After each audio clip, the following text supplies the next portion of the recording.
Previously on Power Reviews. You were sent by Hexagon to infiltrate Alphabet Soup, which crossed over into our world through an unstable interdimensional rift, and they believe that Mayo is the only person that can help them take control of it. Ready to begin testing on subject K Gamma. Well, the experiment's over, because I'm taking her out of here. The trans-dimensional tear from the hallway. Alphabet Soup is back in town. I still can't believe you're going back there. You can stay here. It's been the safest thing for me since DB disappeared. I just finished working on the Squee 3PM. Monitoring Guy right now. At Alphabet Soup! I think we have another tear. What?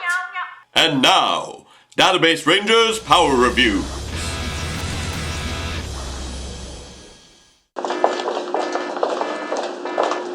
Greetings, Ranger fans, and welcome to another day at work. What? Nothing, just something I picked up somewhere. Do we know what the situation is? We heard there's some kind of disturbance in Sector Zeta. Really? I heard it was Sector Omicron. They never tell us anything. Oh, excuse me. Yes, oh, excuse me. Ow, excuse me. Excuse me, Agent Y. Yes? The directors have authorized the secretary to authorize me, to authorize you, to authorize an immediate retrieval team for subject K Gamma. Oh no. This is bad. This is really, really bad. I'm not going back there. I can't let them take me. No one is taking anyone, okay? We fought them off before. We can do it again. And then what? They're never gonna stop. And I'm not just gonna sit here and wait for them to come and find me. Mayo! Mayo! Wait! Stop! You have nowhere to go! I'm sorry, I didn't mean it like... No, you're right. Kay and Guy explained this to me back when you first disappeared. They know where I work, they know where I live, they know where I LARP, they know everywhere I hang out, and for what they don't know, they've got government contacts to find out. Then stay here. I promise to keep you safe. What if you can't? What if you disappear again? Or worse? There's always the cloaking device on Kay's workstation. Oh yeah, that's a great idea. I'll just cuddle up under a desk with someone I can't even touch without risking the fabric of reality. Hi, Database. Hi, Mayo. How are you doing today? Oh, hi. Hi.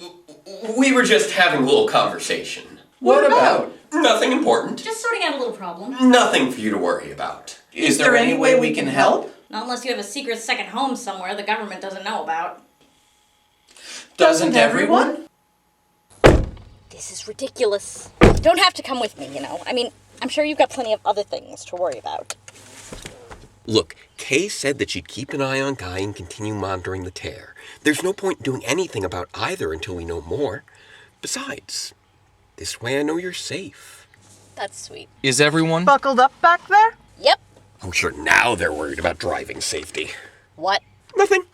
So, how long did you say it would take to get there? about 10 minutes? Would you like to listen to some music? No, that's fine. How about a little story? Ooh, we love stories. Great. Then, let's tell you the story of Episode 4 of Power Rangers Super Megaforce. Alliance.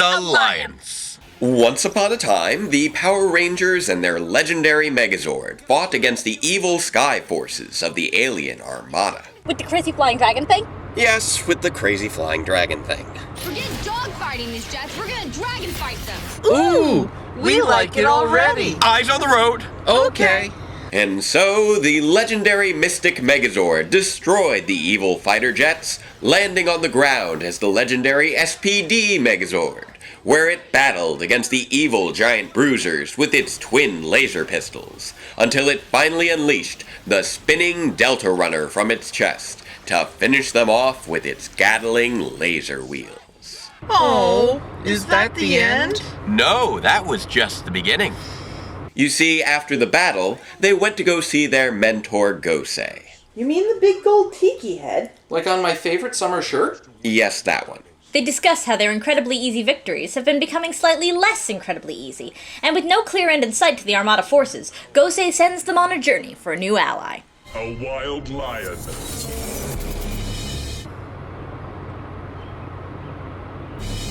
Yeah, I've heard of that.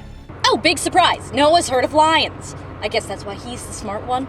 He means the Red Lion Wild Zord. This is why details are important, Gosei. Ah, so that's why instead of just sending them to Africa or a local zoo, he instead sends them to a place called Animaria. Oy vey. What? Animaria. That. Animaria was once a part of this earth, but was lifted up by special powers to create a safe haven for the Wild Zords. Okay, first of all, it's pronounced Animaria. Mare, as in a majestic horse. Not mar, as in to tarnish and disgrace. And secondly, Animaria was the name of the nation that was destroyed 3,000 years ago, not the floating turtle-shaped island haven of the Wild Zords, which was called the Animarium, and which executive producer Jonathan Sikor should totally know, seeing as how the last season that he headed before Samurai was Power Rangers Wild Force.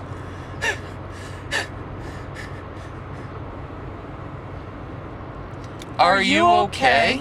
Eyes on the road! Okay.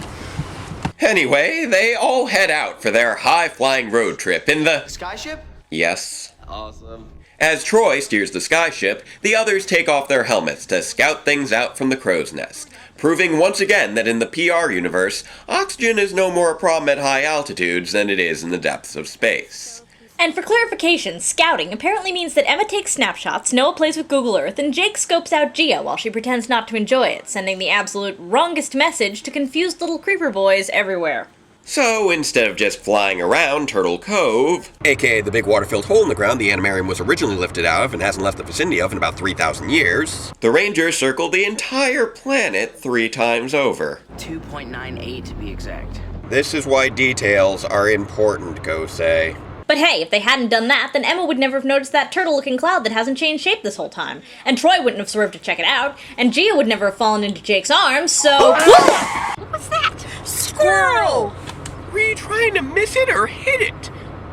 Never mind. Anywho, where were we? That's it!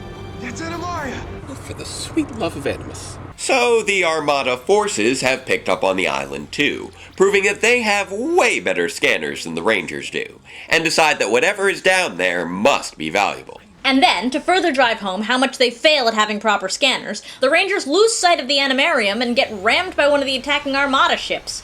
Fortunately, they're able to get off a few lucky shots and destroy the ship before crash landing on what I assume is the island they just lost. Troy opts to stay and secure the ship, while the others resume their search for the Red Lion. But the separation doesn't last long, as they are soon met by the surviving exports from the attack ship. And the battle is on. They use their Super Mega Sabers and Super Mega Blasters to make quick work of the flat top bots, and split up to cover the island. But Noah keeps lagging behind Gia and Emma due to his Super Mega Spidey sense. What is that? Do you feel that? Keep sensing something. Why do I feel like something's watching us? Which turns out not to matter, since it's quickly overshadowed by more tangible evidence. Why is it that giant things only ever leave one footprint at a time? Maybe they like to hop on one foot. Like this. Slow down, please. So the trio pulls a legendary blackout. Dino Thunder Black Ranger! Alien Black Ranger! RPM Black Ranger! While Troy and Jake handle the Armada's newly arrived reinforcements, led by General Peluso. Ooh, look! A puppy! Eyes on the road. Okay. Anyway, it doesn't take long for the others to join them, and after a quick skirmish, it's time for a full-team legendary morph into the Power Rangers Wild Force. The rip-roaring battle doesn't last long, though, before the guest of honor finally arrives. The Wild Red Lion! He's real! Was that ever in question? Sadly, the big guy doesn't seem too happy, and not even dressing as his old pals can save the Rangers from his powerful claws. Aw, look! Kitty wants to play! Really? What? Eyes! Road! Okay.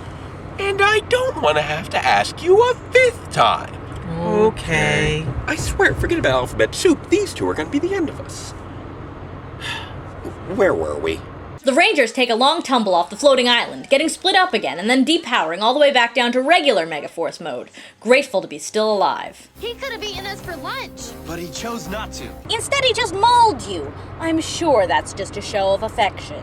Anyway, while Troy tries to figure out how they can prove themselves to the Red Lion, Vakar discovers that Demaris and Levira have been up to something other than mindlessly sending down X-Borgs to attack the planet, and quickly decides to remedy that, leading into yet another super mega battle with the flat top bots. This is totally not getting old. Well, at least they're changing things up a bit by incorporating the defense of Harwood County's randomly Japanese civilian population.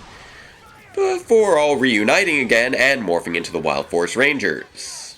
Again. Okay, maybe it's getting a little repetitive. Although we do get some cool weapons out of the deal this time, finishing off the Bruisers with the Jungle Sword Savage Slash, and then taking out General Peluso with a Super Mega Final Strike Super Mega Blast. Which means that it's maximizing time as the Rangers summon the legendary Megazord to once again take on Peluso and the Bruisers. Unfortunately, it looks like the Armada's found a way to counteract their spinning wheel technology, clamping down and preventing them from summoning any of their bonus Zords. Wait! I sensed the Lion Zord! How? We must have earned the Red Lion's trust. How?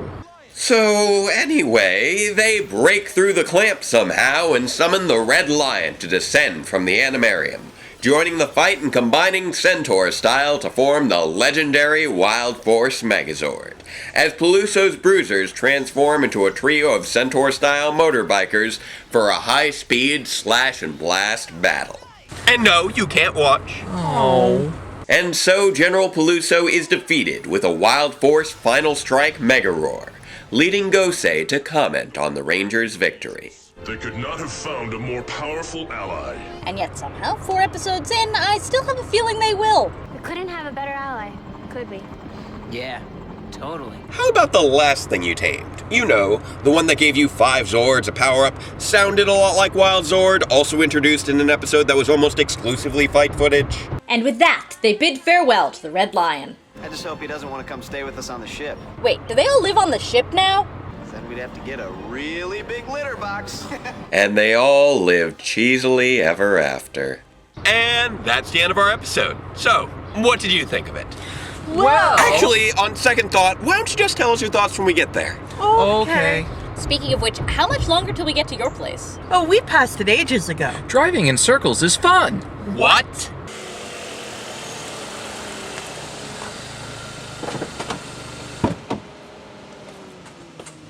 Wow, it's a really nice place you got here.